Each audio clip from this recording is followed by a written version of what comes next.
Hello, my friend. Today I will tell you another long-forgotten legend. Close your eyes and let the magic transport you to Middle-earth. Our journey begins.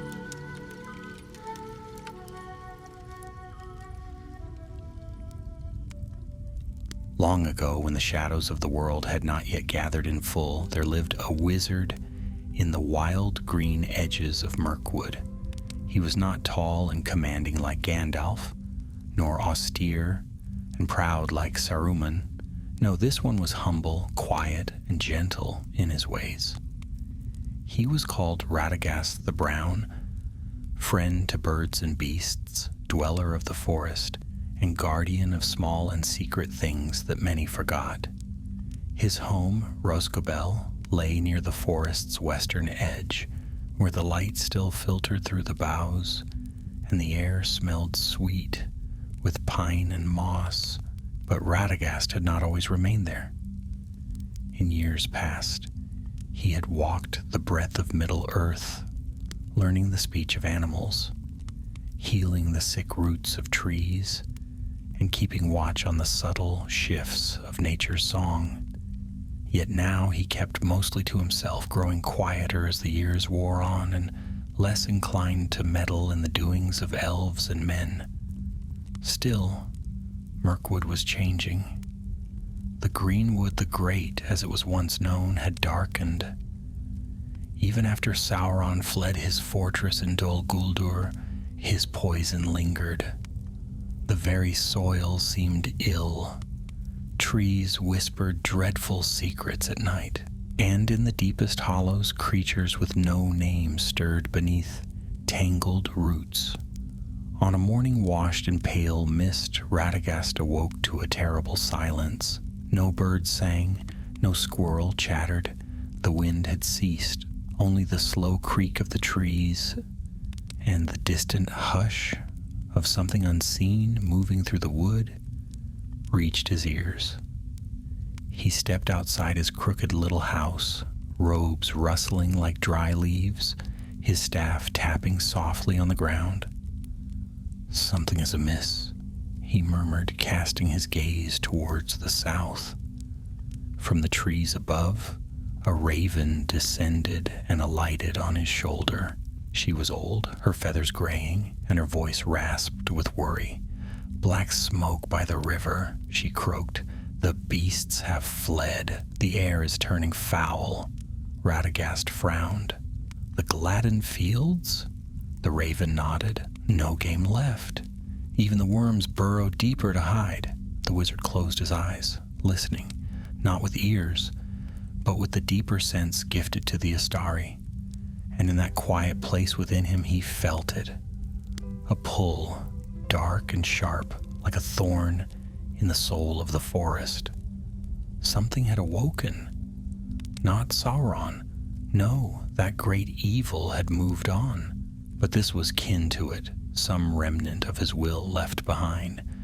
Radagast turned toward the south, toward the ruins of Amonlanc, where Dol Guldur once stood like a rot upon the land. "So the shadow has left its mark," he whispered. For a moment he hesitated. He was not a warrior. He had never walked the halls of kings, nor led armies in war. He was a friend of hares and hawks, a healer of trees, a speaker of gentle things. Yet in his heart he knew he must go.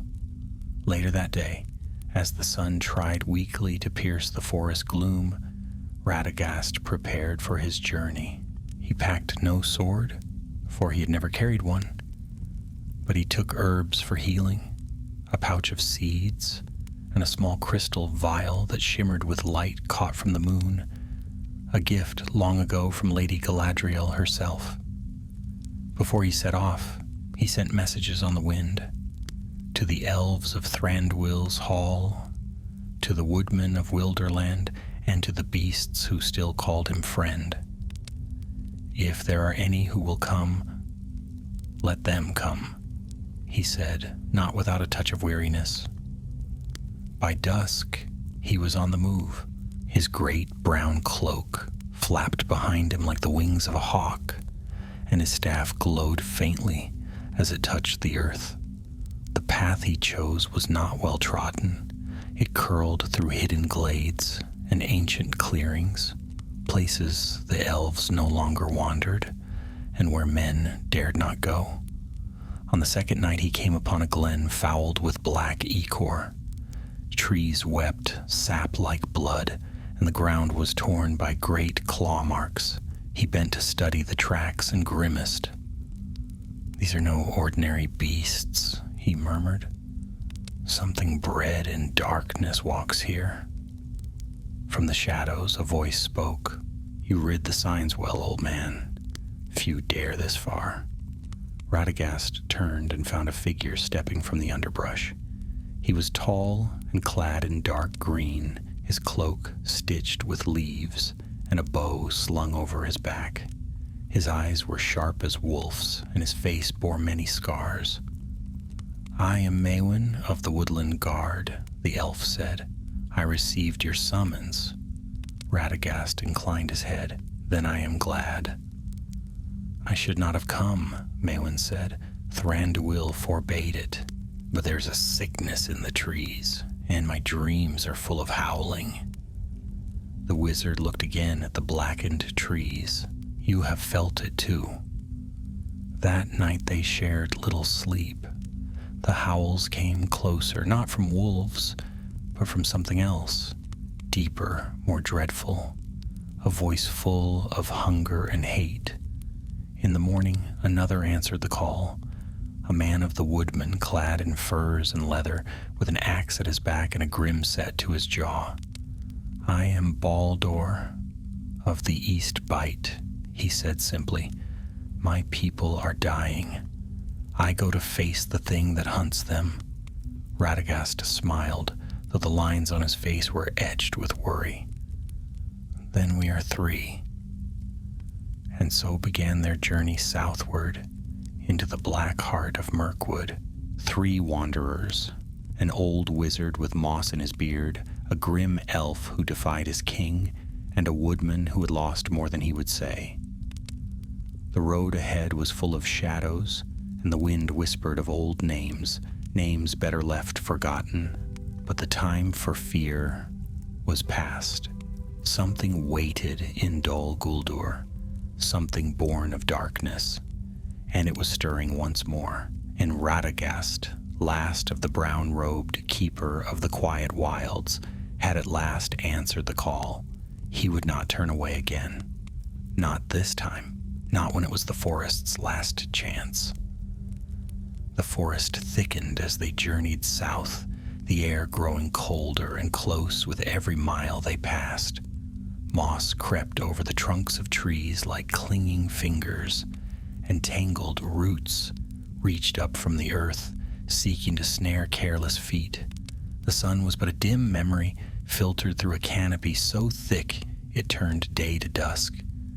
Maewyn moved like a ghost, barely making a sound, while Baldur's steps were heavy and grim, his axe always close at hand. Radagast walked slower than the others, but his presence brought a strange calm. Birds still came to him, though they flew low and quickly. Once, a rabbit darted from a thicket and sat quietly at his feet, trembling, before bounding away, in fear of something deeper than hunger. They followed no clear road, for none existed in that part of the forest. What paths had once run through Mirkwood were long since devoured by time and shadow. Radagast relied instead on the murmurs of the earth, the calls of birds far ahead, and the slow, creeping instinct that had not failed him in many years. It was on the 3rd day, near a dry riverbed twisted with ivy, that the forest changed again. The air turned rank and thick, and the trees grew close enough to press in on both sides. Their bark was blackened, not by fire, but by rot, as if something from within had soured and spread. "The taint is stronger here," Radagast said quietly, placing a hand on a diseased oak.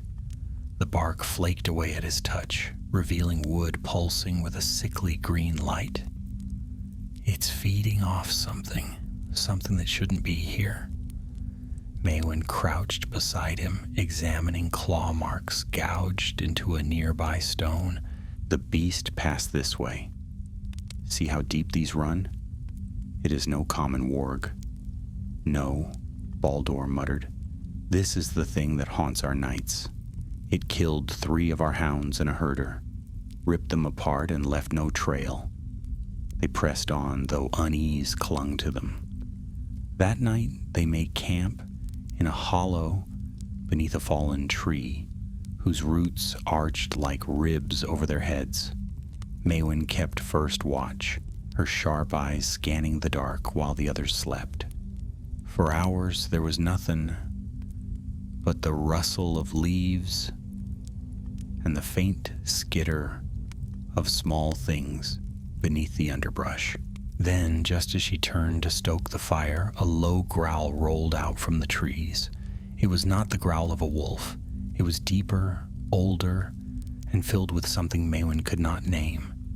She stood slowly, drawing her curved elven blade as Radagast stirred and Baldur's hand closed on his axe. The growl came again, closer now, and with it a shiver of cold that seeped into their bones. Shadows moved among the trees, shadows that did not match the flicker of the firelight. Then in the space between 2 trees, a pair of eyes appeared, burning green like lanterns in a fog. "Hold," Radagast said, raising his staff. Light flared at its tip, pale and pure, and for a moment the darkness recoiled. They saw it then, just at the edge of vision, a hulking shape covered in bristled fur, but twisted and wrong. Its form shimmered, as if it was not entirely part of the world, and its snarl shook the leaves from the trees. "The Morwarg," Radagast breathed. "It is real." The creature vanished without sound, melting back into the forest, but its presence lingered.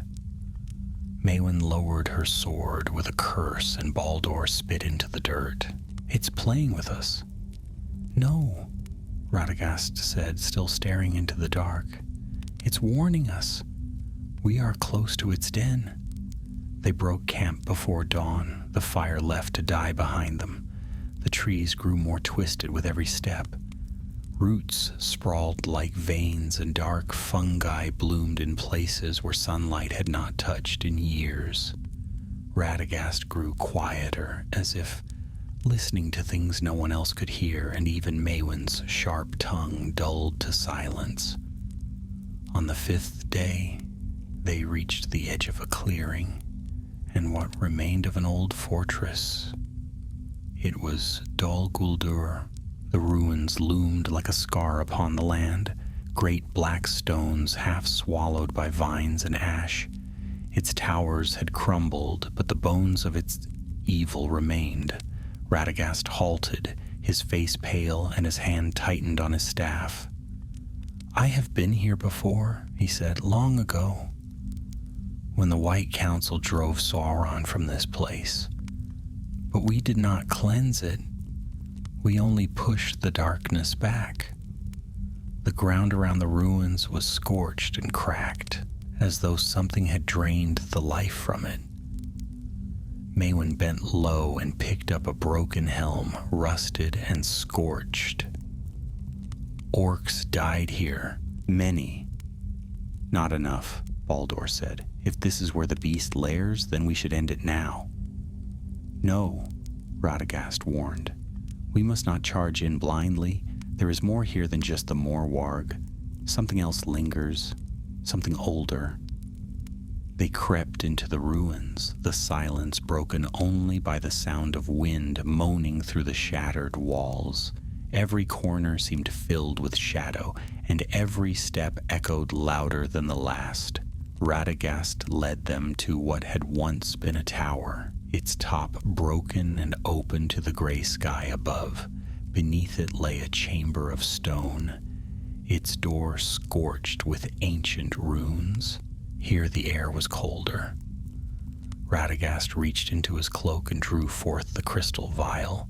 He uncorked it, and a soft, silver light spread outward, casting back the dark.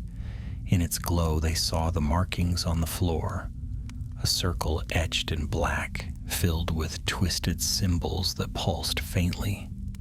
"A summoning," Radagast whispered, "a rite of corruption. This is where the Morwarg was born." Maewyn knelt beside the circle. "It was made here?" "Yes.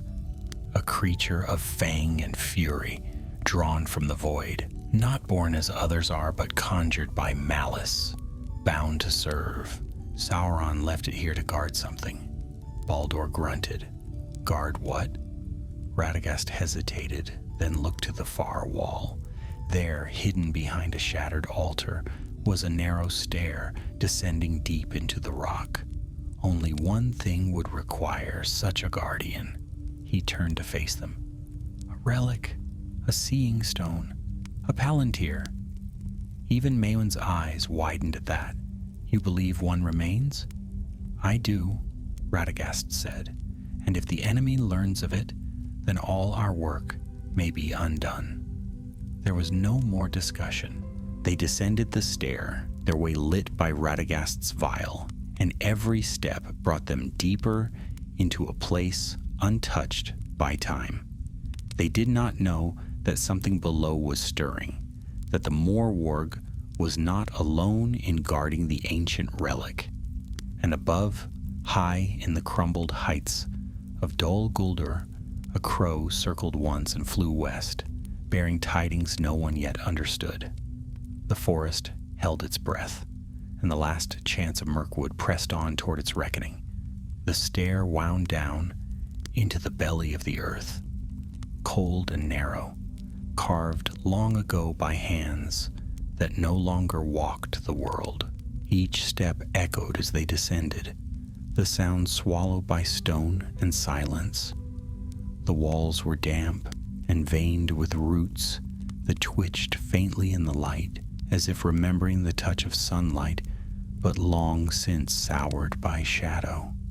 The deeper they went, the more the air turned foul, not merely musty, but bitter, with a scent of iron and old fire. Baldur's grip on his axe tightened. "This place is cursed," he muttered, his voice low and gruff. "The ground itself feels wrong." Maewyn gave a single nod, but said nothing. Her elven eyes watched every movement in the gloom, every shift in shadow, every ripple of sound. Radagast, walking ahead with his glowing vial held aloft, did not speak either. He was listening again, not with ears, but with something deeper, some half-forgotten instinct, born in a far realm beyond the sea. He could feel it now, just ahead, not the beast, but something still and silent, as if waiting. The stair ended at a stone arch, half collapsed with rubble. Beyond it lay a wide chamber, circular in shape, its roof a vaulted dome choked with hanging roots. The floor was marked with ancient runes, long since dulled by ash and age. At the center stood a pedestal of black stone, untouched by dust or decay. Upon it, resting like a single coal in a nest of cold ash, sat the palantir. It shimmered faintly in the silver glow, its dark surface rippling like water, though no hand had touched it. For a long moment no one moved. Even Baldur held his breath. Then Maewyn stepped forward, gaze fixed upon the orb. "I've seen one before," she murmured, "in Thranduil's hall long ago. Kept in secret and watched always. They are perilous, even to the wise." Radagast nodded slowly. "This one was lost during the fall of Amon Lank, thought destroyed, but I see now it was hidden. And guarded," Baldur said darkly, "by the thing that hunts us." "It will not let us take it," Maewyn added. "No," Radagast agreed, his eyes still on the orb. "But we must not take it. That is not why we came." The others turned to him in confusion, but Radagast reached into his robes and withdrew a small, rune-marked stone, plain and smooth, no larger than a walnut. He set it gently on the pedestal beside the palantir, murmuring words too old for either elf or man to understand. The runes on the stone glowed faintly, then faded, leaving the room darker than before. Maewyn frowned. "What did you do?" "I left a mark," the wizard replied. "A message hidden from most. If Gandalf should come here, he will know. He will take the stone to safety. But I will not." Baldur scowled. "Then what was the point of this journey?" Radagast turned to face him, his expression grave and steady. "The forest is sick, Baldur. It rots from within, poisoned by this creature. The palantir is only the bait. It's the Morwarg we must face. That was always the reason." Even as he spoke, the walls shuddered. A deep, guttural growl rose through the stone, not from above, but from the very earth beneath their feet. Dust fell from the roots above, and the pedestal cracked down the middle with a sound like splitting bone. The palantir did not fall. It rose, suspended in the air by nothing but shadow. The stone orb trembled. Then it burst upward with a shriek, vanishing into the darkness above. The roots of the ceiling parted like a mouth opening, and through them came the Morwarg. Its form was monstrous, part beast, part shadow, bound in chains of blackened iron that floated beside it like dead snakes. Its body was that of a wolf, but too large, too wrong, with limbs that bent in unnatural ways and fur that writhed as if alive. Its eyes burned green, and its fangs were too many for its mouth to hold. It landed between them with a thunderous crash that sent Baldur and Maewyn reeling. Radagast did not move. The beast roared, a sound that split the stone walls and sent roots recoiling into the rock. It stepped forward, talons clashing against the stone, mouth curling in a terrible grin. "You are not welcome here," Radagast said softly. The Morwarg's head tilted as if puzzled by the voice, and then it lunged. Maewyn was faster. She darted to the side, slicing at one of the chains that dragged behind the beast. Her blade sparked off the iron, but the force of the blow staggered the creature for a breath. Baldur came from the other side, swinging his axe into its shoulder. It barely noticed. The blade cut flesh, but no blood flowed. Instead, a mist poured from the wound, and the Morwarg snarled in fury. Radagast stepped forward, raising his staff. The crystal vial he carried flared like a star, and the light struck the beast full in the face. It howled and staggered back, smoke rising from its eyes. The light dimmed, and the vial shattered in Radagast's hand, its final glow spilling across the floor. The wizard sank to one knee, the effort having drained him, but he raised his head. "You were made by the will of a fallen Maya," he said, "but I am one also, and I have not forgotten who I am." The Morwarg paused, as if something in the words unsettled it. Then it came again, mouth open wide. Radagast slammed his staff into the ground. A ring of white fire erupted around the chamber, forcing the beast to halt. The light was not bright, but deep, like moonlight caught in stone, old and unyielding. Maewyn moved quickly, tossing her dagger to Baldur. "Aim for the heart. It must have one." Baldur nodded, and as Radagast held the circle steady, the woodman stepped within the ring of fire. The Morwarg turned to meet him, jaws opening wide. Baldur did not flinch. He ran straight at the beast, ducking beneath a swipe of its claws, and drove the dagger up beneath its jaw. There was no scream, only a burst of darkness, like the snuffing of a candle in a cavern. The Morwarg staggered backward, chains snapping in the light, and then it fell, vanishing into mist and ash. Silence returned. Radagast collapsed fully, breathing hard, his hand still on the staff. Maewyn knelt beside him. "It's gone. We've done it." "No," Radagast whispered, "not gone. Not entirely. But broken. Banished." Baldur stood over the place where the Morwarg had fallen, breathing hard. His face was pale, but his eyes were clear. "Will it return?" "Not soon," Radagast said. "Not without its master to summon it again, and Sauron is far from this place now." The light faded slowly. Above them, the roots began to pull back. Somewhere, distant but clear, the first bird call rang out, a single note in the dark, hopeful and bright.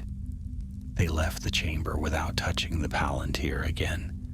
It still hovered there, unguarded, but Radagast's spell would shield it from all but one. He'd made sure of that. Outside, the sky was gray, but the forest seemed lighter somehow. The weight had shifted. Mirkwood was wounded, yes, but it would heal.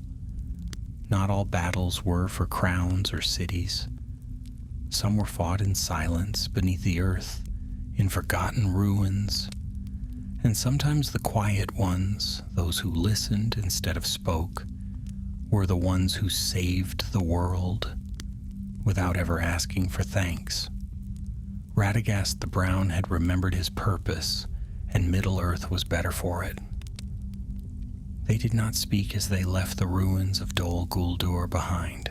The broken stones watched them go in silence, and the trees, though still heavy with shadow, swayed with a strange softness, as though sighing in relief. The forest was not healed, not yet, but it had taken its first breath after years of holding it. Each step they took away from that cursed place felt lighter, though none of them truly felt at peace. The battle had been won, yes, but victory in the wilds was not like the songs in elven halls. There were no feasts, no garlands of flowers, no long toasts to the fallen. There was only the sound of boots on leaf-strewn paths, the rustle of branches, and the ache of wounds. Not all of them knew they bore. Radagast walked slower than before. His shoulders, once hunched in age and habit, were now sagging from exhaustion. He leaned more heavily on his staff, and his face was pale and drawn, as if something within him had been spent in full. Maewyn kept to his side, watching him closely, though she said little. Her keen elven eyes missed nothing, and though her expression was as guarded as ever, there was a tension in her step that had not been there before. Baldur walked ahead, his axe strapped across his back once more, but his pace was slower, more thoughtful. They were all different now. On the evening of their first day's journey northward, they made camp beside a shallow stream where moss covered every rock, and the trees leaned inward as if listening to secrets only the water could tell. Radagast sat beside the fire, a cup of bitter-smelling tea cradled in his hands, and stared into the flames with unfocused eyes. Maewyn crouched across from him, sharpening her blade with methodical strokes, while Baldur tended to a pot of stew with a kind of distracted care. "You shouldn't have spent so much," Maewyn said at last, her voice low and calm, but edged with quiet concern. "The fire spell, whatever it was you did, that was no small magic." Radagast smiled faintly, though his eyes remained distant. "It was not meant for small things. That power was given to me long ago before I knew what to do with it. I've spent many years avoiding it." "Why?" Baldur asked, not looking up from the pot. "Because I was afraid of what I would become," Radagast answered, and this time his gaze returned to the fire. "I watched Saruman turn to pride. I saw how easily great power draws itself inward, how it feeds on certainty. I chose the path of quiet things, birds and beasts. They never demanded obedience, they only needed care. You still carry that power, Maewyn said, but you used it for good. Only because I had no other choice, Radagast replied. That is the danger of waiting too long. When the time comes to act, we may find we have forgotten how. The forest grew darker as night fell, but the sense of dread that had haunted them before was gone. In its place came a stillness that felt almost sacred. No creature stirred close to the fire, and no wolves howled in the distance. Only the steady murmur of the stream and the occasional crackle of the fire accompanied them. When sleep came, it came quickly, though Radagast remained awake longer than the others, watching the stars through the trees, counting them like old friends he had not seen in a long time. In the morning they set out again, this time following a narrower path that Radagast claimed would take them through an ancient glade, untouched even during the height of Dol Guldur's corruption. It was a place the elves had once visited, long before Thranduil had claimed the northern halls. Maewyn, though skeptical, said nothing, and Baldur only grunted as he adjusted the straps on his pack. The journey that day was easier. The trees seemed less twisted, the roots more passive beneath their feet, and the sunlight found ways to slip through the canopy in broken golden streams. By midday they came upon the glade Radagast had spoken of. It was a small clearing surrounded by ancient oaks whose trunks twisted upward like towers, their leaves a deep green edged with silver. In the center stood a stone circle half buried in moss and ivy, worn by centuries but clearly crafted by hands, both skilled and wise. Flowers bloomed here, bright white lilies and small golden blossoms that Maewyn said grew only in places touched by the Valar. Radagast knelt at the edge of the circle and placed his hand upon the moss. This place remembers the song, he said quietly. Before the darkness came, it was known as Elenbar, the Star Hollow. Maewyn stepped closer, brushing her fingers over one of the stones. I've heard tales of a sanctuary in the southern woods, but I thought it long gone. It was hidden, Radagast said, and forgotten, but not destroyed. Baldur looked around, uneasy. If it's so sacred, why come here now? Radagast stood slower than before. Because I have one last task before I leave these woods. The Morwarg's defeat is not enough. Its remnants must be sealed, lest some other servant of the shadow stumble upon its remains and wake it once more. He withdrew a bundle wrapped in cloth from his satchel. Inside was a shard of iron, blackened and sharp, one of the broken links of the Morwarg's chain, kept after the battle.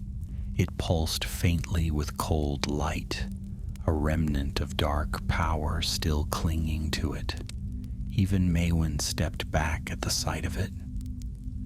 That should have been cast into fire, she said. There is no fire left strong enough for such things, Radagast replied. But here, in the heart of the old songs, the earth remembers a time before such evils, and it may yet refuse them. He walked to the center of the circle and knelt. Closing his eyes, he began to chant, softly at first, then louder, calling upon names older than the hills, Yavanna, who made all growing things, Orome, the great hunter, Nienna, who weeps for all the wounded world. The air shifted, the flowers trembled, the wind held its breath. Light spilled from the stones, thin and golden, wrapping around the shard like vines in spring. The iron hissed, fought, and then cracked with a sound like ice breaking in deep water. When it was done, nothing remained of the chain, only dust, gray and fine, scattered into the moss. Radagast fell back, breathing hard. Maewyn caught him before he collapsed fully. "You should not have done that alone," she said, but her voice lacked sharpness. He smiled, tired but content. "I am not alone, not here." They rested in the glade for a time, and for once Radagast seemed at peace. When they left Ellenbar that afternoon, the lilies seemed brighter, the moss greener. The star hollow had taken back a piece of the darkness and sealed it away. 3 days later, they reached the borders of Thranduil's realm.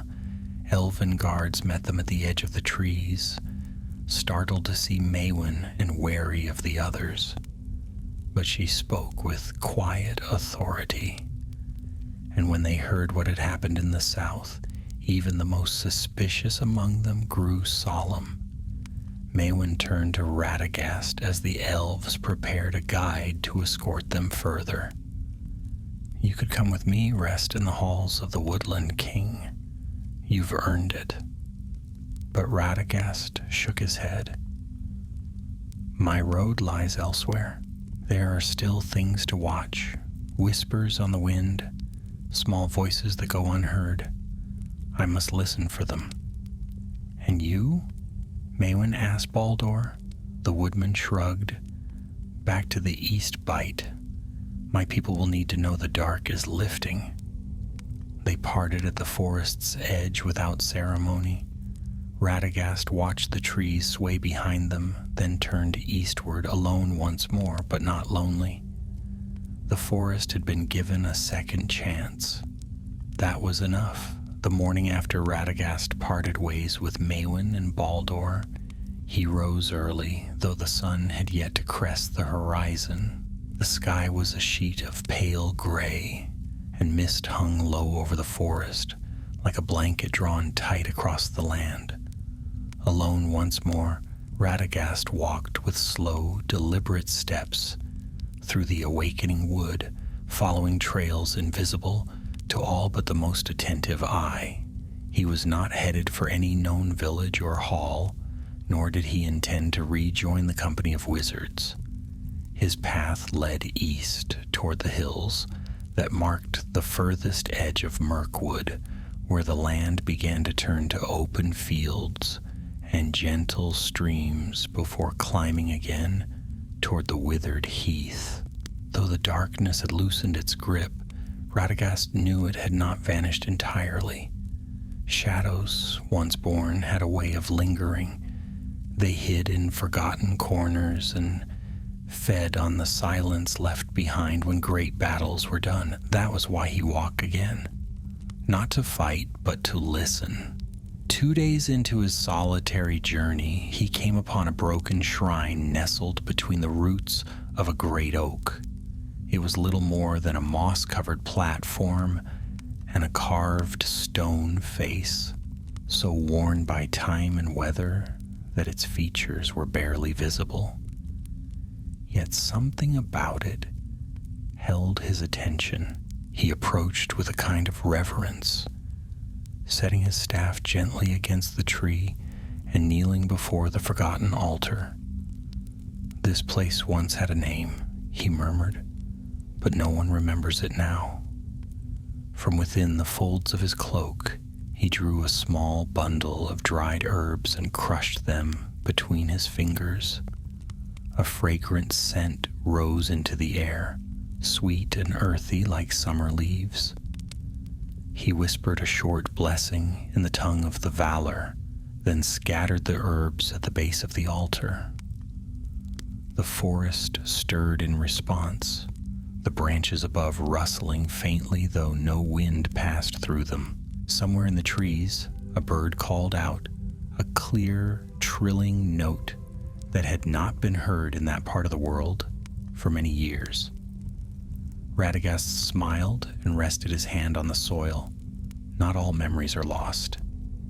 That night he camped beside a stream that wound between smooth stones and glittered under the moonlight. He did not light a fire.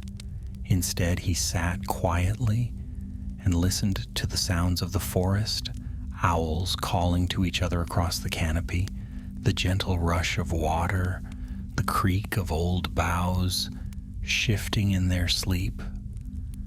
In these quiet moments, he felt most at home, most himself, the role of guardian, of wanderer, of quiet watcher. These were his tasks as surely as wielding great magic had been Saruman's, or bearing news and fire had been Gandalf's. On the third day he came upon a small village of the woodmen, nestled in a clearing with fields of barley and a simple palisade of sharpened stakes. Smoke rose from chimneys, and children ran between the houses, chasing each other with sticks and laughter. Radagast was greeted warmly at first, for he had passed that way years before, healing a sick horse and helping an old woman rid her roof of troublesome crows. But when he asked to speak to the village elder, the mood shifted. The elder, a tall man with gray in his beard and a heavy walking stick, met him outside the longhouse with a wary look. "We've had no news since winter," he said. "But something's wrong again. The trees watch us. The game is thin. In 2 nights past, my youngest said she saw lights in the fields, green lights." Radagast frowned. "Green, you say?" The elder nodded. "Like lanterns with no bearers. They drifted across the barley, vanished before anyone else saw them." "Ghost fires," Radagast murmured. "Or worse." Has anyone else seen them? Not clearly, the elder admitted. But we've heard whispers. Cattle won't go near the lower fields. The dogs growl at shadows. "I'll take a look," Radagast said simply, and though the elder hesitated, he gave a nod and pointed the way. That night Radagast made his way to the edge of the fields. He stood alone beneath the stars, his staff planted firmly in the earth, and waited. For a long time there was only the soft rustle of the barley swaying in the breeze. Then, without warning, a light appeared. It hovered just above the ground, flickering and wavering, and glowed with a sickly green hue. Another appeared a moment later, further off, then a third. They drifted slowly across the field, in a winding line, silent and strange. Radagast did not move. He watched carefully, murmuring soft incantations under his breath, words that were less spell than plea. The lights paused as if sensing him, and for a moment they began to draw nearer. Then the earth beneath his feet trembled, so faintly that one might have mistaken it for imagination. But Radagast knew better. He drove his staff into the ground, and light bloomed from its tip, soft and white like the moonlight through clouds. The ghost fires shuddered, their shapes distorting, and then vanished as quickly as they had come. In the silence that followed, a new sound rose, low and distant, like a moan carried on the wind. It came from the east, from beyond the fields, where the hills roll down into ancient, untraveled woods. Radagast waited until morning. Then he returned to the elder and spoke plainly. "There is something in the old woods beyond your fields. It is not strong yet, but it stirs, a memory of the dark days, perhaps drawn to the wake of the Morwarg's fall. I must go there." The elder looked grim. "You will go alone?" "I always have," Radagast said with a small smile. He set off that very day, his staff in hand and his cloak trailing behind him, like a curtain of withered leaves. The villagers watched him go, the children standing quiet for once, their eyes wide as the wizard disappeared among the trees. His path led him deeper into unknown lands, into places where even the map makers had left the parchment blank. The woods there were older than Mirkwood, though few living could tell. The trees were wider, their bark thick as armor and cracked with age. No birds sang here, no beasts stirred. Only silence stretched between the trunks, a silence that felt watchful. Radagast moved carefully, listening to the whispers beneath the earth, the faint hum of life that still clung to the edges of a land half sleeping. He found the source 2 days later, deep in a hollow, where mist lay thick on the ground, and the trees leaned in so tightly they blocked the sky. There, half buried in roots and stone, was a cairn, not of men nor elves. It was older, cruder, but still marked with runes. Runes Radagast recognized. They were of the Northmen from before the founding of Dale, when tribes wandered freely and the wild was filled with things forgotten. The cairn had been disturbed. The stones cracked, and from within seeped a cold that made the bones ache. Something had been bound here long ago and now stirred again. Radagast set his staff before it and began to speak, not in challenge but in warning. The words of the Valar, soft as snowfall but firm as stone, wove through the air. The roots twisted, the mist thickened, but the darkness within the cairn recoiled, hissing like smoke driven from a fire. He did not destroy it. He could not. But he sealed it again, reforging the runes with whispered names and moonlit signs. Then he stood, weary but resolute. The battle at Dol Guldur had not been the end. It had only torn away the veil. Other evils remained, scattered, weakened, but alive. And so long as they lingered, Radagast would walk. Not for glory, not for power, but because he was needed.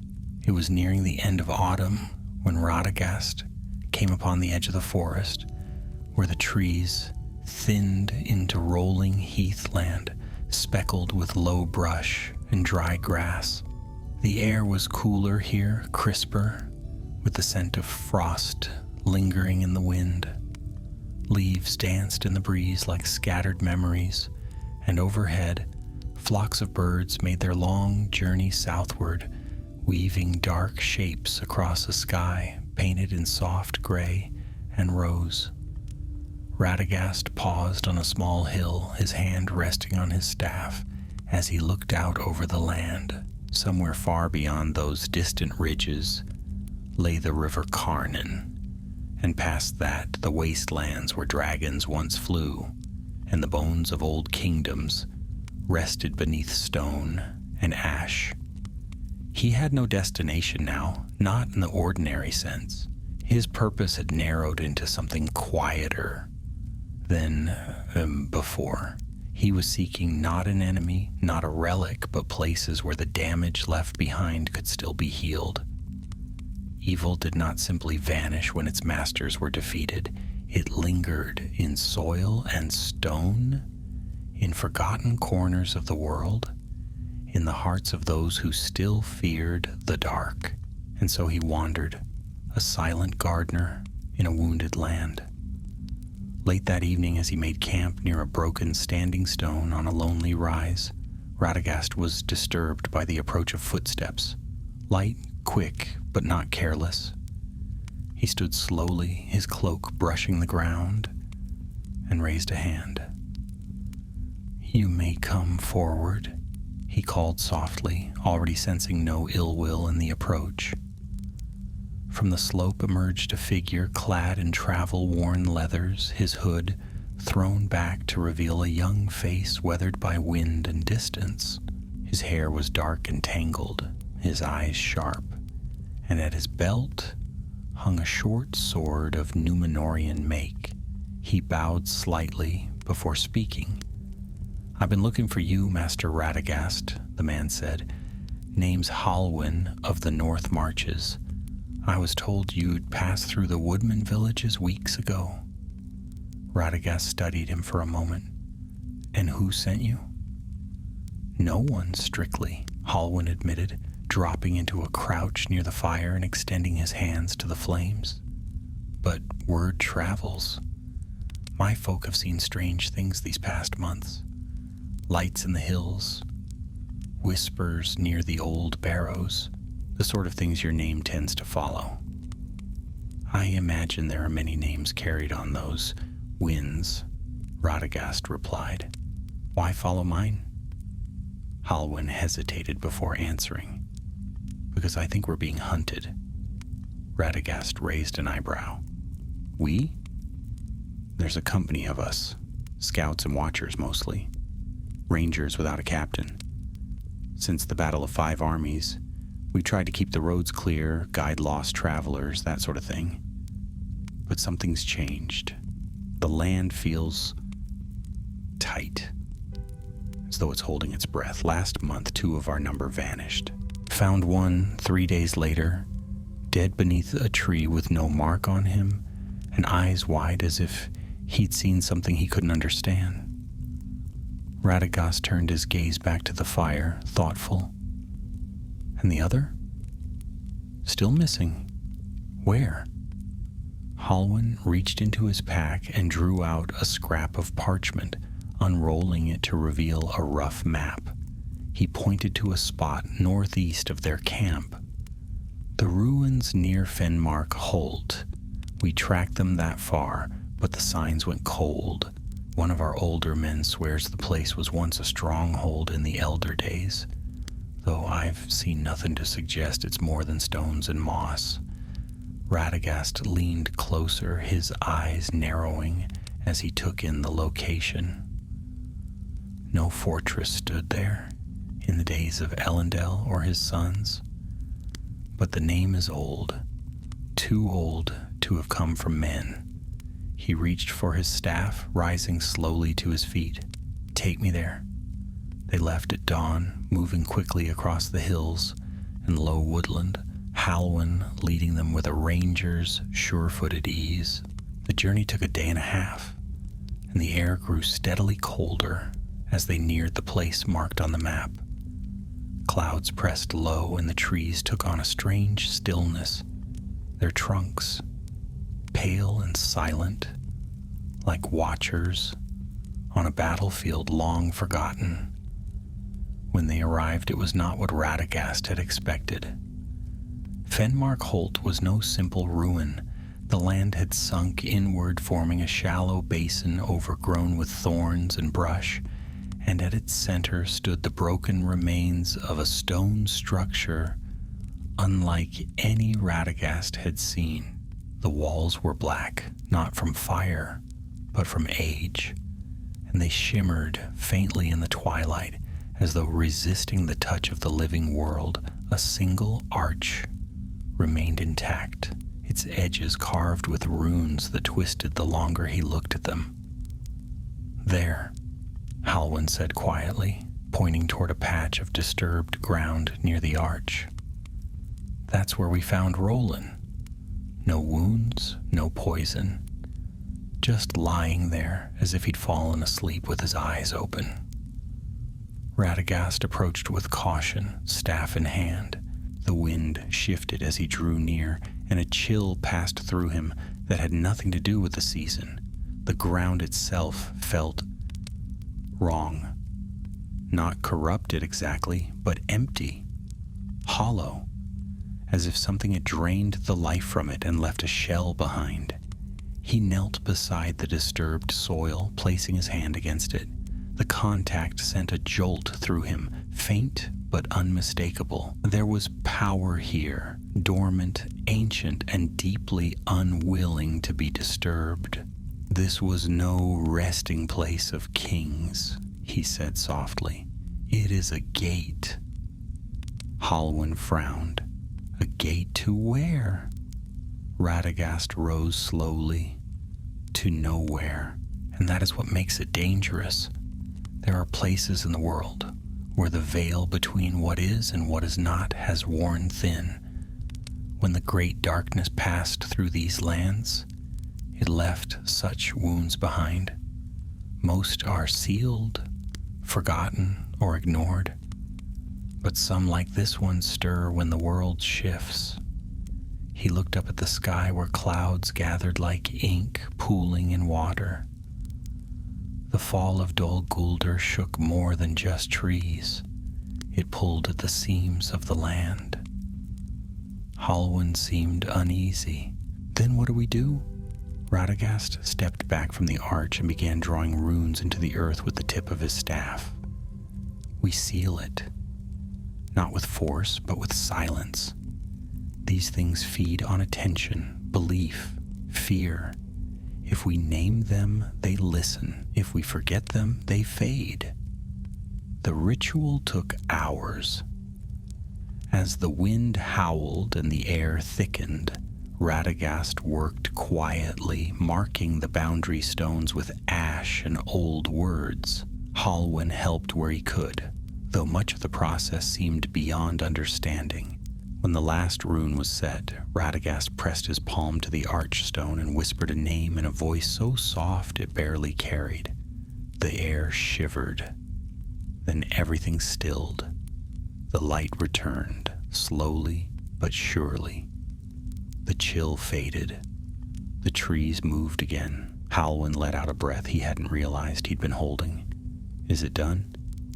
For now, Radagast said, but others remain.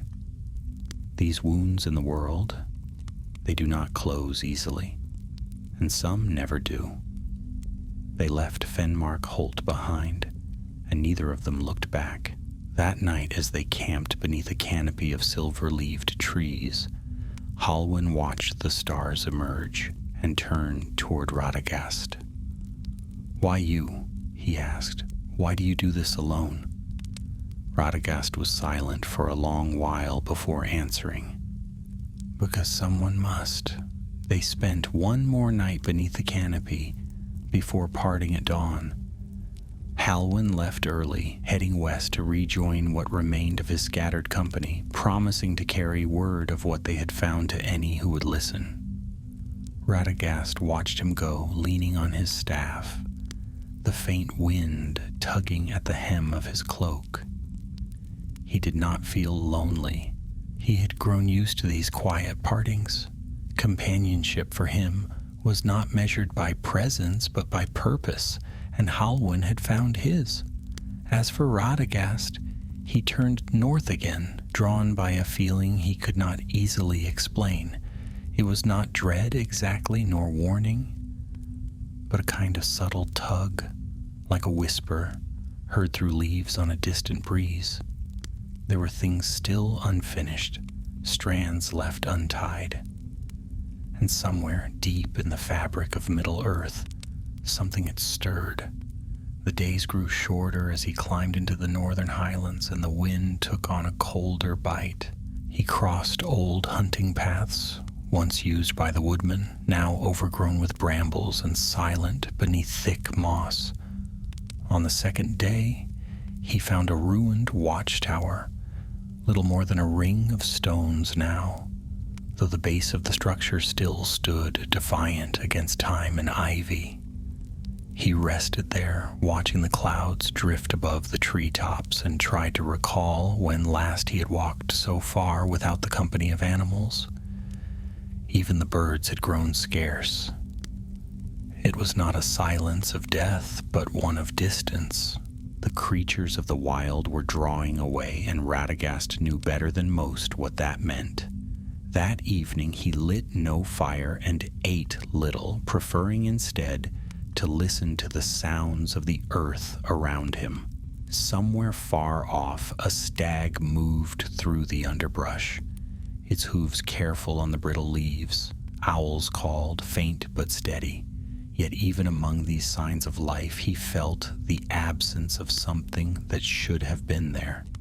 Magic, once rich in this part of the world, had faded, not vanished, but receded, as if waiting. He set out again at first light. On the third day, he he came upon a lake nestled between two rocky ridges, its surface still and dark as polished stone.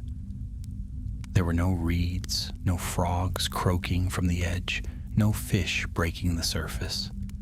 The trees around it leaned away from the water as though repelled. Radagast approached cautiously, kneeling at the shore and trailing his fingers through the water. It was icy cold, though the morning was mild, and his skin tingled where the ripples touched it. He whispered to the water in the language of the old world, calling softly for any who might listen, any who might remember, but no voice answered. Only the faint echo of his own words came back to him, and he stood at last, frowning.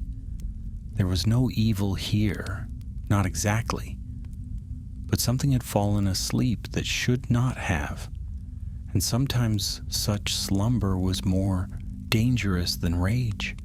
Further along the lake's edge, he found signs of a camp, long abandoned, half buried in dead leaves.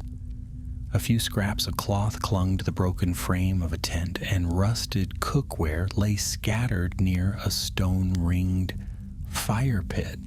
Radagast crouched low, examining the remains. This was not the camp of travelers or hunters. There were tools here, runes etched on wood and bone, and the faint remnants of incense in the air. Whoever had been here had come with purpose. Digging gently through the leaves, he found a tattered journal wrapped in oilcloth. The ink was faded, but the writing, though hastily scrawled, was still legible. He read in silence, brows drawn low. The entries were short and uneven, written by a woman named Ellerith, a wanderer and scholar from the eastern slopes of the Misty Mountains. She'd come to the lake seeking the place where the veil thins, following tales passed down through generations. She wrote of dreams, visions of green fire, and voices without shape, and of a figure watching her from across the lake, always just out of sight. The final entry was a single line, scribbled in haste. "It is waking. I must not stay." Radagast stood slowly, slipping the journal into his satchel. His eyes scanned the far side of the lake, but the mist there was thick, clinging low to the ground, like breath in winter. Whatever Ellerith had seen, she had not imagined it. The question now was whether she had fled in time or vanished like so many others. He followed the shoreline carefully, marking the trail with small runes drawn in the dirt with the tip of his staff. As he rounded the curve of the lake, the mist grew colder, thicker, until even the trees nearby seemed to vanish into it. The world was muffled, as though he had stepped into a dream. And in that silence, he heard it. A voice. It was not loud, nor even clear, but it came from deep within the mist. A sound like wind through distant leaves, yet shaped into syllables not meant for mortal ears. He stopped, heart beating harder than it had in many years, and tightened his grip on the staff. "I am not your enemy," he said aloud, unsure if the voice could hear or understand. The mist thickened, then shifted, pulling back in slow, spiraling curls. Before him stood a figure, not man nor beast. It was tall and cloaked in green shadow, its face hidden beneath a hood formed of twisting vine and fog. No feet touched the ground, and its arms were long and too thin, ending in fingers like withered roots. Radagast did not step back. He raised his chin slightly. "You are no spirit of this age." The figure tilted its head. Its voice came again, closer now, like breath on glass. "You stir the world. Why?" "Because it must be stirred," Radagast replied. "Because others have forgotten." The figure made no sound for a long time, then whispered, "Then remember this. The earth does not forget. The slumbering ones turn in their dreams, and when they wake, they will not know friend from foe. With that, it was gone. The mist collapsed, folding in upon itself like cloth falling to the ground. The trees reappeared. The lake stilled, and Radagast stood alone once more. He stared at the spot where the figure had stood, troubled more than he wished to admit. There were things moving now, forces older than Sauron, deeper than Morgoth's shadow. Powers of the world itself, wild and ancient, unchained by the struggles of men or elves. They had not stirred in an age, and now in the silence left behind by the Great War, they were beginning to wake. Radagast turned away from the lake and resumed his journey. His steps were slower, his thoughts heavier, but his resolve had only sharpened. He would go on. He must, for the world had changed, and not all the dangers it held were born of shadow. Some, he now knew, were born of the earth itself. The forest changed again as Radagast journeyed westward, returning at last to the outer reaches of Mirkwood. The trees here were older, not in years, but in memory. Their roots dug deep into layers of history most had forgotten, and their leaves shivered with secrets carried from one age into the next. There were no paths through this part of the wood, no clearings, no signs of other travelers, but Radagast knew how to listen to the forest. He walked without fear, his staff tapping softly against fallen branches and damp moss, his cloak trailing behind him like a whisper. Though autumn had taken firm hold of the land, golden leaves still clung to many of the branches, stubbornly holding on against the early frost. The air was full of smells he knew well: wet earth, old bark, the faint musk of unseen animals moving beneath the underbrush. But something else lingered there too. A tension like a string pulled too tight, the sort of feeling that made birds go silent and squirrels abandon their trees. Radagast paused near the gnarled trunk of an elm, his fingers resting lightly against the bark. "There you are," he said softly, not to the tree, but to something beneath it. A small shape emerged from the roots, gray-furred and trembling. A vole, thin and ragged, blinked up at him with wide black eyes. It squeaked once, then darted up his cloak and into a hidden pocket. Radagast chuckled to himself and patted the spot gently. "You're welcome, of course, but if you've come from what I think you have, then I'll need to see it for myself." He continued north and west, following no visible trail, but each step took him closer to something he had begun to sense days ago: an unease in the soil, not foul like the corruption of Dol Guldur, but hollow and cold, as though a piece of the forest had forgotten how to breathe.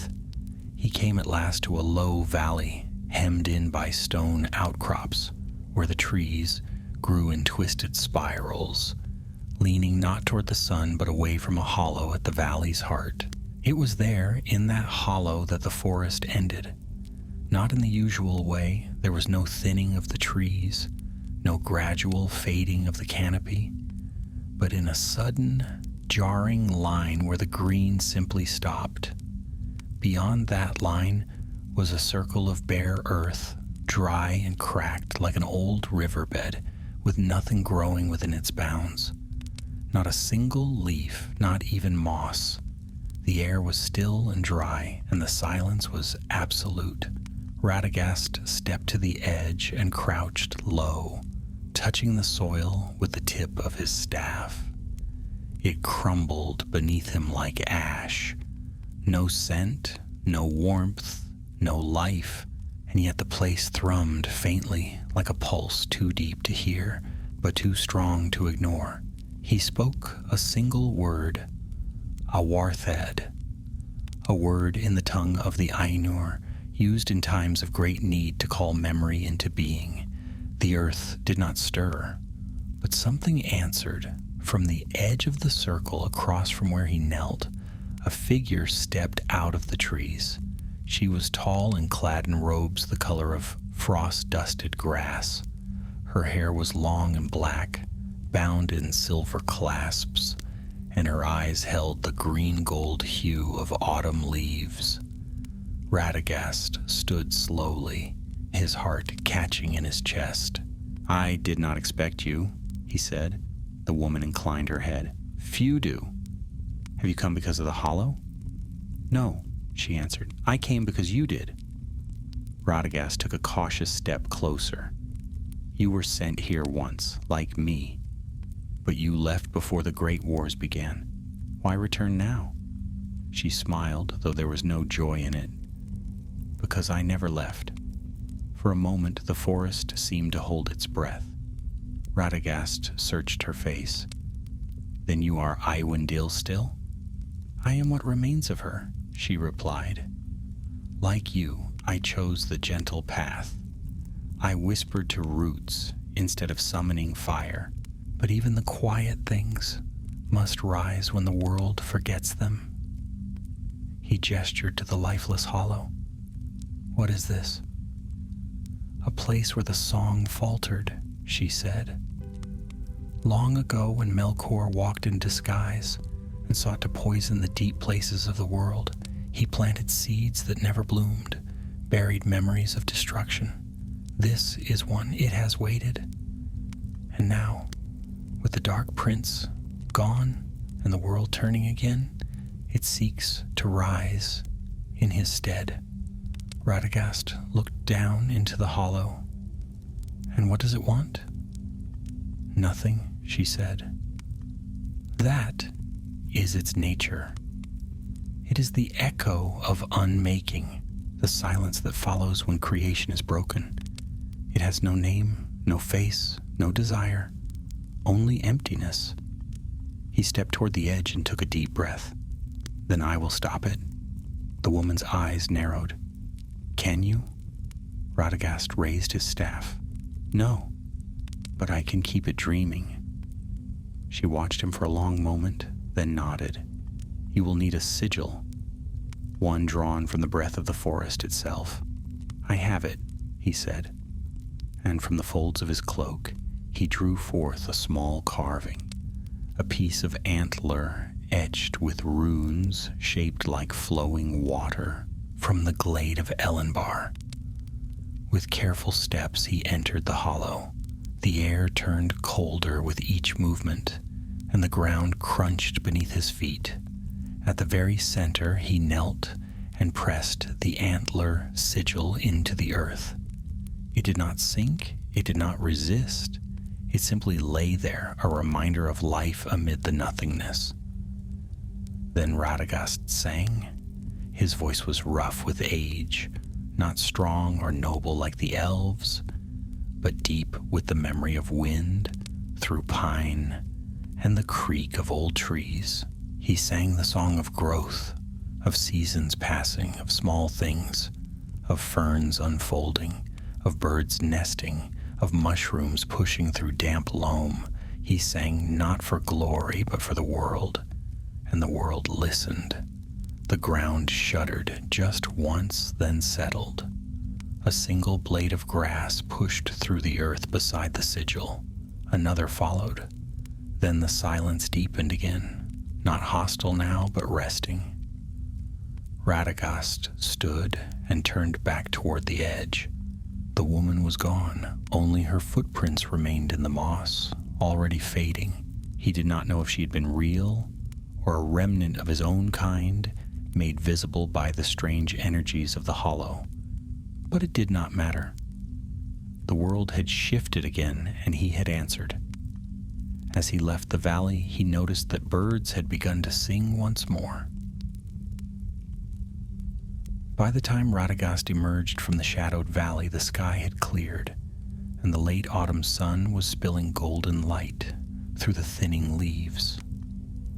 The wind was mild, carrying the scent of damp bark and pine needles, and though the air still held a quiet chill, it no longer bit with that uneasy sharpness. He paused near a stream that wound its way between mossy stones, leaning on his staff while a squirrel darted past him in a blur of twitching tail and bright eyes. The forest was waking again, little by little, and though the darkness had not entirely vanished, its presence no longer ruled the silence. Radagast had walked far further than he had in many years. His bones ached, and he felt the deep pull of weariness settling into his shoulders, but he knew he could not yet return to Roscobel. The forest might be stirring back to life, but he had felt something in that hollow that would not let him rest. A part of him, an old part, long forgotten, had been roused, and the memory of it clung to him like smoke.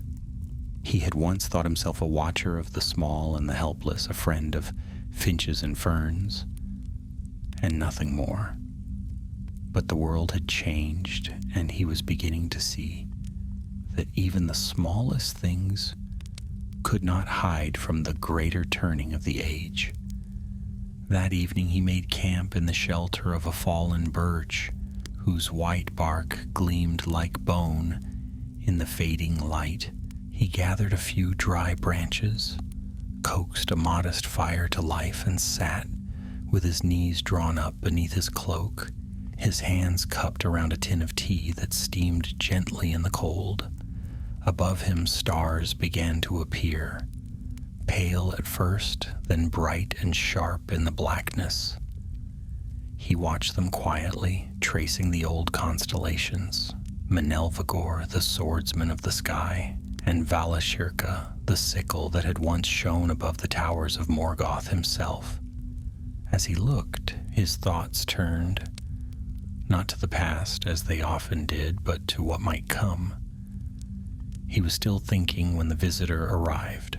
There was no sound, no snapping of twigs or shifting of leaves, but Radagast felt the presence before he saw it. A warmth, not of fire, but of something ancient and sure, as if the very air had stilled in deference. He turned his head slowly and saw just beyond the firelight the familiar figure of Gandalf the Grey. He was older now, older even than Radagast remembered, though his beard remained thick and his eyes sharp beneath the shadow of his pointed hat. A long cloak, damp with mist, hung from his shoulders, and in his hand he carried his staff, which glowed faintly at the top with a bluish light.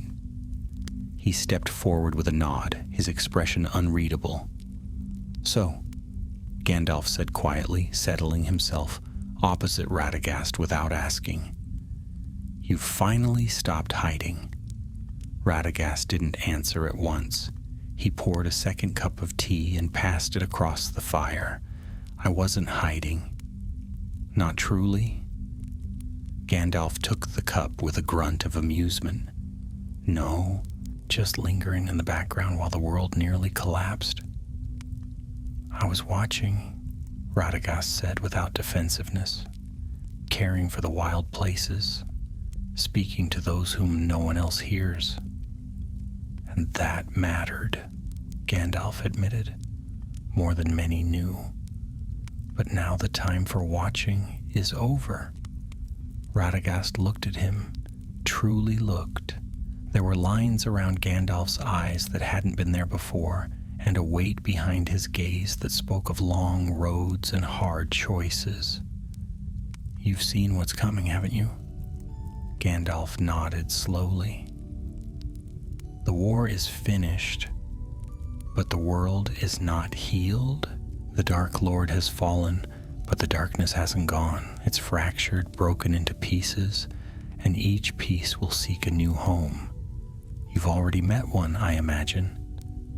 "In the Hollow," Radagast said, and again by the lake.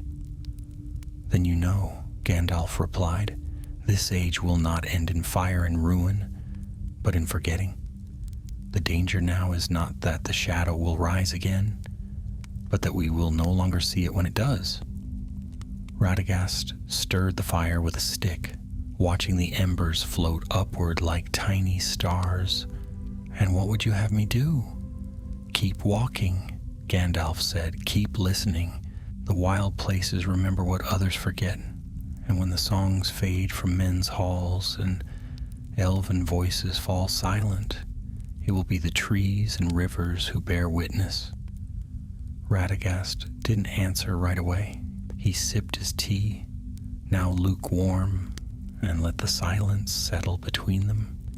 It was a companionable silence, not strained, for they had known each other too long to fill the night with unnecessary talk. Finally, he nodded. I'll do what I can. Gandalf smiled. That's all anyone can do, and in your case, it's more than most. They sat a while longer. The stars wheeled overhead, and the forest seemed to breathe more easily. When Gandalf rose, Radagast rose too.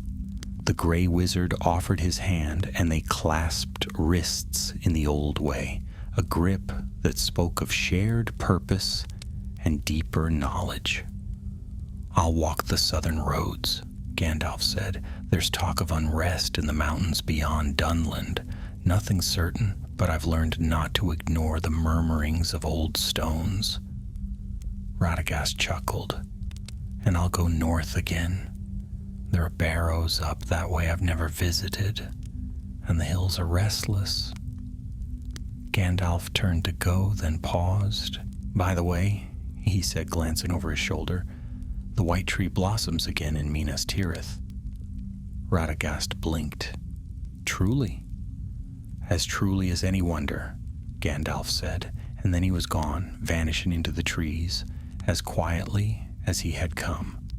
Radagast stood alone beside the fire, the night colder now, but the stars brighter somehow.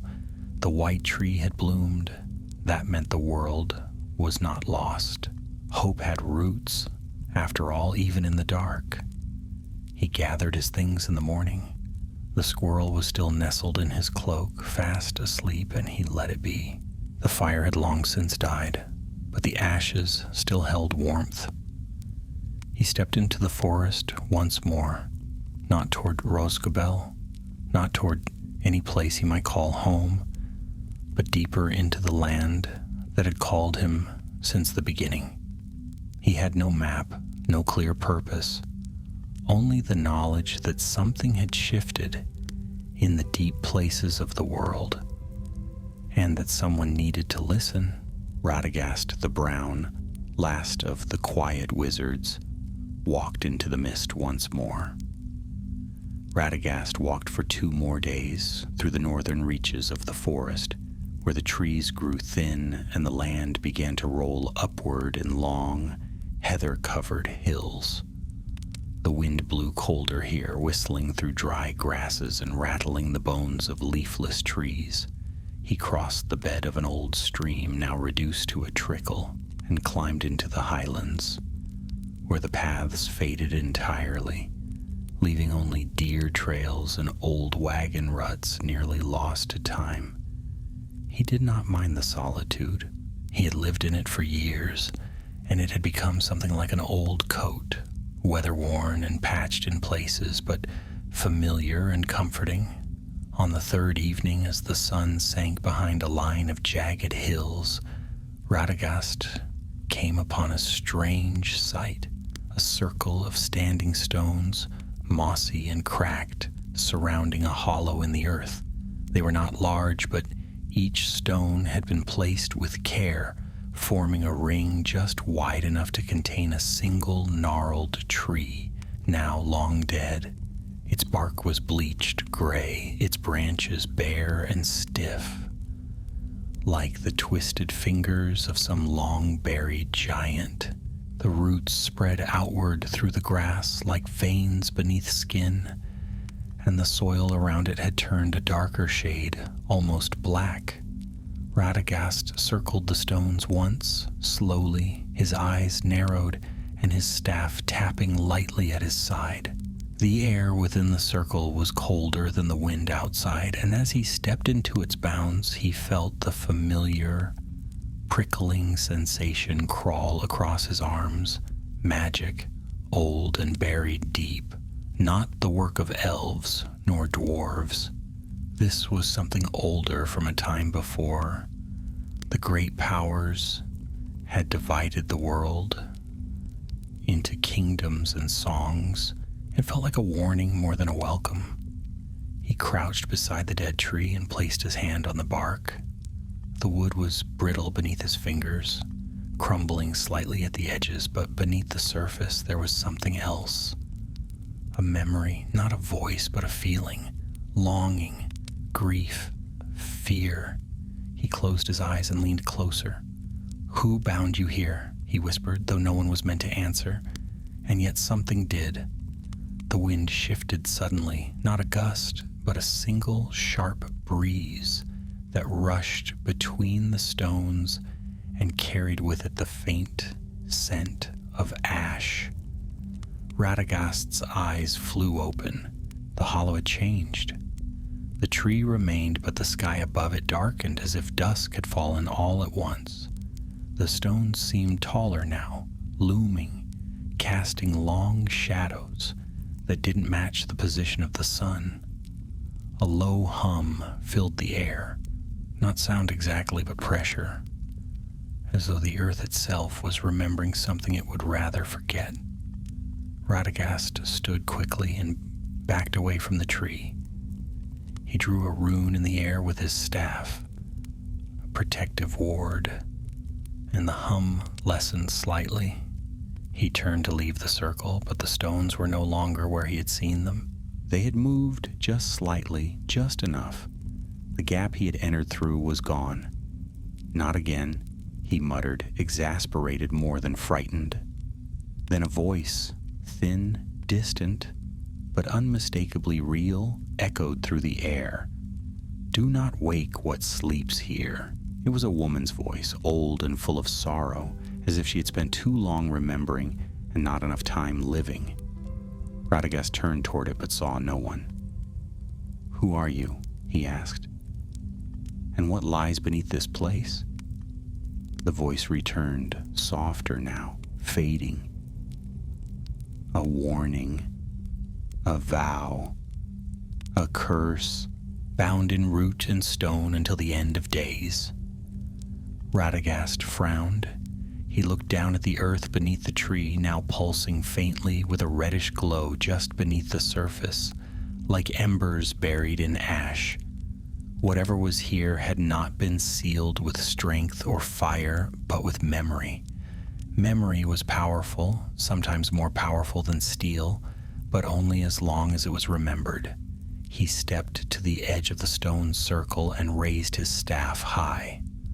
"I am Radagast the Brown, servant of the Valor, and friend to the world that was made before the rising of the sun. I do not come to disturb you, but I must know."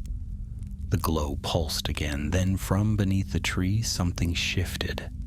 Not a hand, not a claw, just a presence, cold, vast, and slumbering, a weight in the world, like a mountain buried in dream. Radagast gritted his teeth and pushed harder with his will, casting a net of silence around the hollow, weaving words not spoken aloud but shaped in thought. He spoke of stillness, of peace, of returning to rest. He sang the lullaby of the forest, the rustle of leaves, the trickle of spring water, the call of an owl beneath the stars, and the earth listened. The pulse beneath the tree slowed. The wind calmed. The unnatural darkness lifted, and the stones shifted once more, returning to their proper places. The sky above cleared, and the scent of ash faded from the air. Radagast exhaled slowly. He stepped out of the circle and turned back, weary but whole. Whatever lies beneath that tree, he murmured, should not be woken. He marked the place on a scrap of parchment and tucked it into the folds of his cloak. Then he moved on. The hills rose higher as he journeyed west, and soon the forest gave way to the wide, empty fields of the North Marches. The land was quiet here, with only the occasional bird wheeling overhead and no sign of people save for the ruins of old watch posts and stone markers long weathered by wind and rain. Radagast made his way toward the ridge where a lone tower stood, silhouetted against the afternoon sky. It was broken at the top. Its roof caved in, but the base remained strong, and from its height one could see for miles in every direction. As he climbed the hill, he noticed fresh tracks near the base of the tower. Boots, light and swift, the kind worn by scouts. He followed them to the door, half hanging from its rusted hinges, and stepped inside. The chamber was empty, save for an extinguished fire in the corner and a bundle of supplies wrapped in a gray cloth. He knelt beside them and touched the cloth gently. Elven make, recent.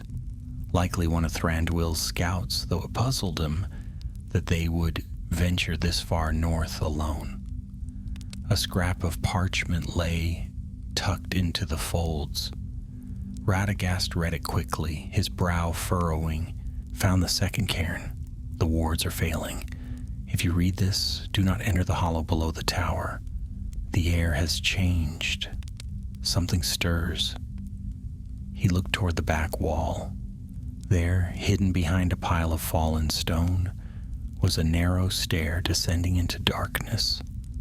Radagast sat back on his heels and sighed. So it begins again. The stairs wound tightly into the earth beneath the ruined tower, their edges worn smooth by time and rain. Radagast descended carefully, holding his staff before him as a pale light gathered at its tip. The air grew damp and close the deeper he went, and the stone walls began to narrow, closing in like a throat. Faint carvings ran along the walls, spirals, broken lines, and symbols, too old for even the elves to recall, marks left by hands that had shaped the world before the sun rose. They were not evil in themselves, but they carried an ancient weight, as though every stone remembered something that had never been fully spoken. He reached the bottom after many turns, stepping into a small chamber, half carved and half formed by natural rock. The ceiling sloped unevenly, the floor damp and uneven beneath his boots, and in the center stood a large stone block, flat-topped and square, as if placed there for a purpose long lost. The faint scent of cold metal lingered in the air, and something deeper than scent, an echo of dread that had soaked into the stone itself. Radagast stepped forward slowly, the light from his staff casting long shadows across the walls. There was no sign of the scout who had written the note, nor any sign of a struggle. The chamber was still, too still. He crossed to the altar and laid his hand lightly against it. The stone felt ordinary enough at first, cool, rough, but after a moment a low vibration hummed beneath his palm. It wasn't magic exactly, not in the way the elves wove it or the way wizards cast it, but something older and more primal, a rhythm deep and slow, like the breathing of the mountain. And then he heard the voice again. It was not loud nor whispered, but a presence that rose in his thoughts like a memory he had never made. It spoke no words, but he understood nonetheless. Not a message, but a warning. Something had been kept here, bound not by chains, but by names and songs. And those names had been forgotten. The song had fallen silent. Radagast pulled his hand back sharply. He He stood still for a moment, listening to the echo of the silence, then reached into his satchel and drew out a small silver bell. It was not much to look at, tarnished, the handle wrapped in old cloth, but it had been forged long ago in the halls of Lorien and gifted to him by Galadriel herself. It held no weapon within it, only resonance, a sound that reminded the world of what it had once been. He held it high, closed his eyes, and rang at once. The tone was soft but clear, cutting through the silence like light through fog. It rang against the stone, echoed once, twice, then vanished. For a heartbeat, nothing happened. Then the air shifted. The pressure eased. The vibration faded. Radagast opened his eyes. The chamber felt lighter somehow. The weight lifted. The name, though still lost, had been remembered in part. That was enough to quiet whatever had begun to stir. He turned away from the altar and stepped back toward the stairs, but stopped suddenly as something gleamed at the base of the wall. He bent and picked it up, a brooch shaped like a leaf, its surface engraved with tiny veined lines. Elven made, the clasp snapped cleanly, likely dropped in haste. A scout had indeed come here and left in a hurry, or had not left at all. He turned it over once more, then slipped it into his cloak. Someone in Thranduil's halls would want it returned, though the thought made his heart sink slightly. Climbing the stairs was slower work. His legs were stiff, and the magic he had worked, subtle though it had been, had drained more from him than he expected. By the time he reached the surface again, the wind had shifted. The sky above was no longer clear, but thick with low clouds, dull and heavy like wool, stretched across the heavens. A storm was coming. He could feel it in the air, in the stiffness of his joints, and in the way the forest had fallen quiet once more.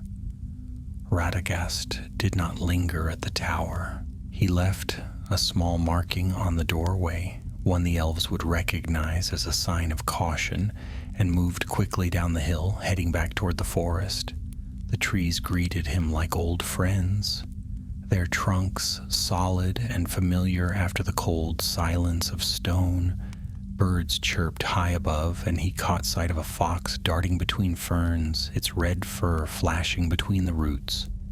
Yet the sense of unease followed him, subtle but persistent. That night he made camp beneath a spreading chestnut tree, laying his bedroll on a dry patch of moss and tucking his cloak around him tightly. He built no fire, preferring not to draw attention. As the sky darkened, he sat in the shadows and watched the stars blink into view, their patterns familiar and strangely comforting. For a while he simply breathed, letting the sounds of the forest settle into him again. The scent of leaf mold and rain was strong now, the storm drawing close. It was just past midnight when the dream came. He stood in a great hall, vast and empty, the ceiling lost in shadows. At the far end burned a single torch, its flame green and flickering.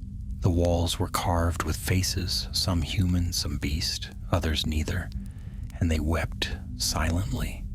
In the center of the hall stood a mirror, wide and still, its surface like obsidian. He approached it, and in the glass he saw not his own reflection, but the image of the dead tree in the stone circle, its branches now heavy with ash and black flame. From beneath it something crawled upward, blind and many-limbed, its form obscured but vast. A voice, not the same as before, but colder, spoke in the language of the black speech, though Radagast did not understand the words. He only felt the intent: hunger, memory, return. He woke with a start, his heart pounding, the mist of his breath rising into the cold morning air. The squirrel in his cloak shifted nervously, its tiny claws scrabbling against the fabric. He sat upright and ran a hand through his tangled hair, then reached for his staff. The storm had broken during the night. Rain pattered through the leaves, not heavy but steady, and the sky above was pale and dull. He packed in silence, moving carefully as his thoughts returned again and again to the dream.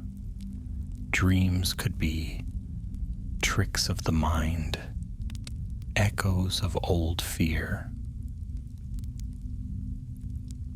but not always. Sometimes they were glimpses, warnings. He needed to go east, not to Rosegobel, nor to Thranduil's halls, but further still, beyond the river, toward the mountains where men seldom walked, and the bones of the old world lay buried in snow and silence. There, perhaps, the pieces would come together. There he might learn why the hollows were waking, and whether what slept in the dark places of Middle-earth could ever be safely forgotten. He set out before the sun fully rose, his staff tapping lightly on the damp earth.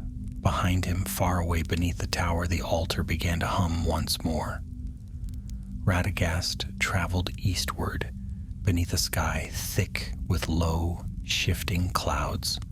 The rain had passed, but the wind had turned colder, carrying the promise of early snow from the mountains ahead.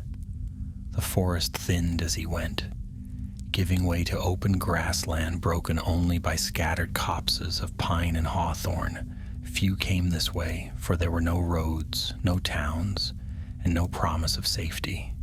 Only the silence of the wide land and the long memory of things buried deep.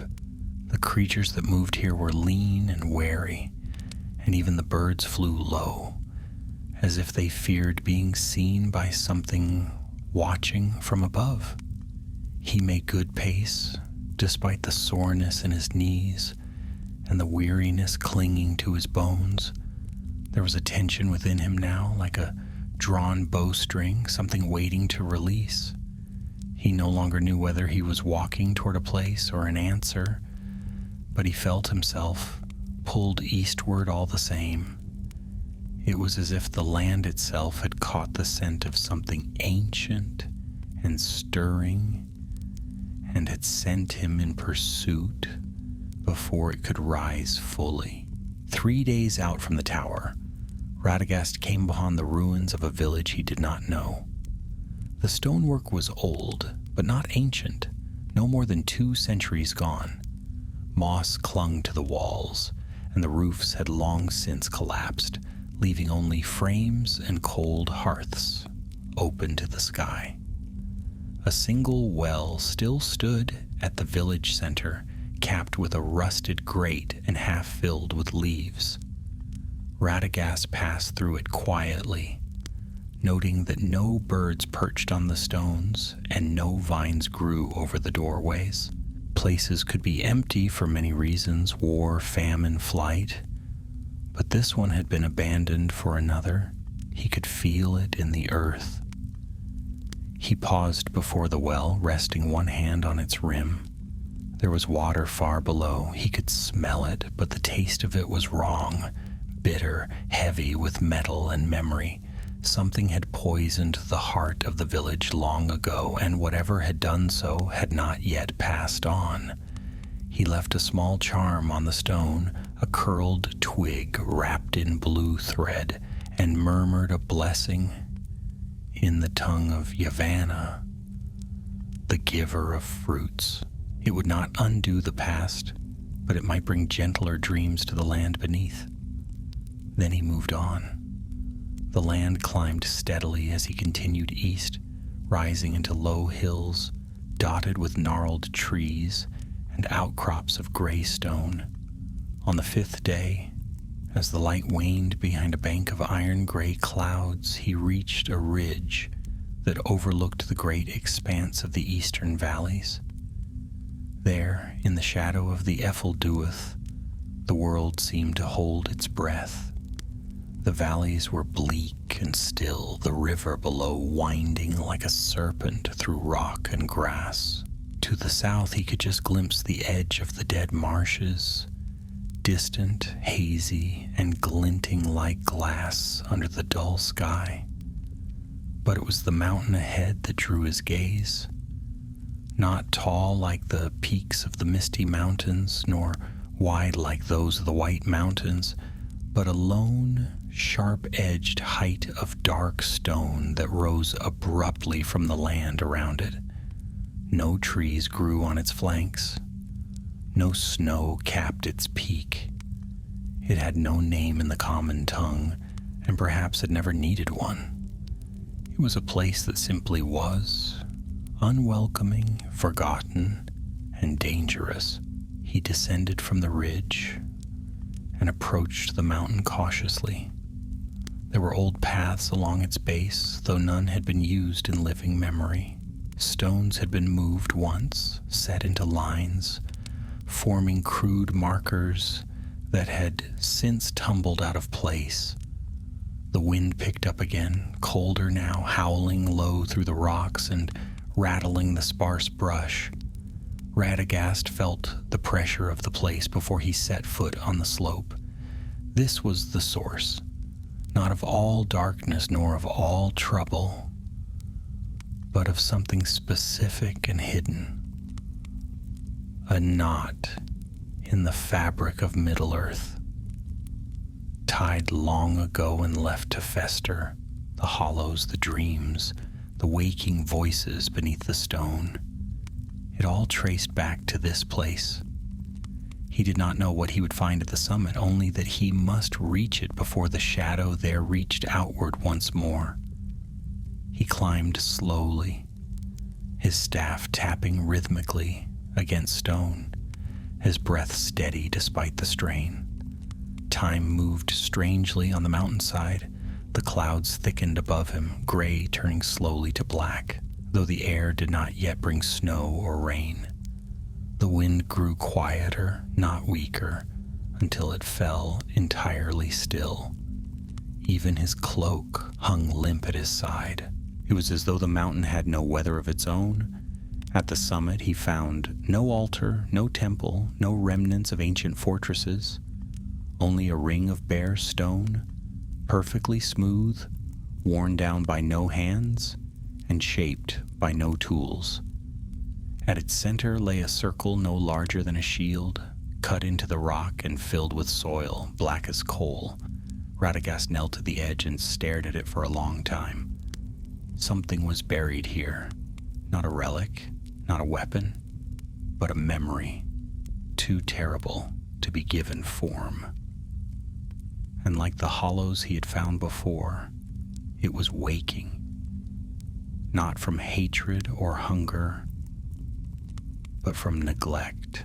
The world had moved on and left behind pieces of itself that had never healed.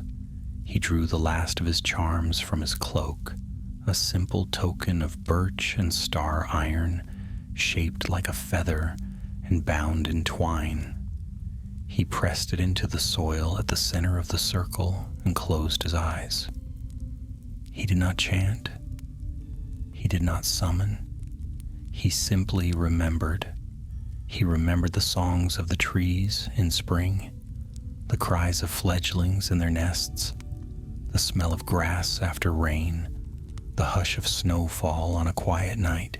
He remembered all the things that gave the world beauty, not because they were grand, but because they were alive.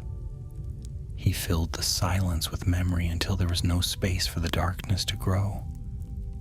And the mountain listened. The soil did not shake. The sky did not break, but the pressure eased and the knot within the earth began slowly to loosen. When Radagast rose, the wind returned.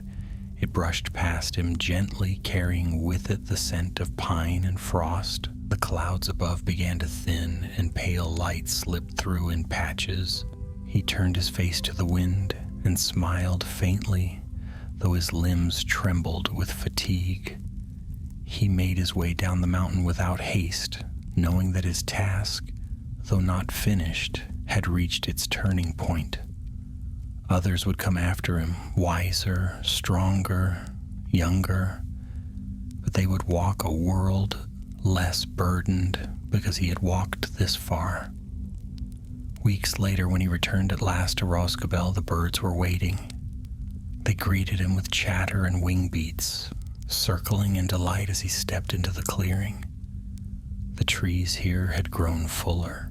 The air smelled clean and sharp, like apples in the first frost. The rabbits had returned to the brush. Even the moss on the roof of his crooked little house seemed brighter. Radagast leaned his staff against the wall, took a deep breath, and opened the door. Inside, it was just as he had left it, cluttered, warm, and alive with the quiet presence of small things. He set down his pack, stirred the cold ashes in the hearth, and coaxed a fire to life. He would rest for a time, and then, when the wind changed again, he would listen, because the wild was still speaking. And Radagast the Brown was still there to answer.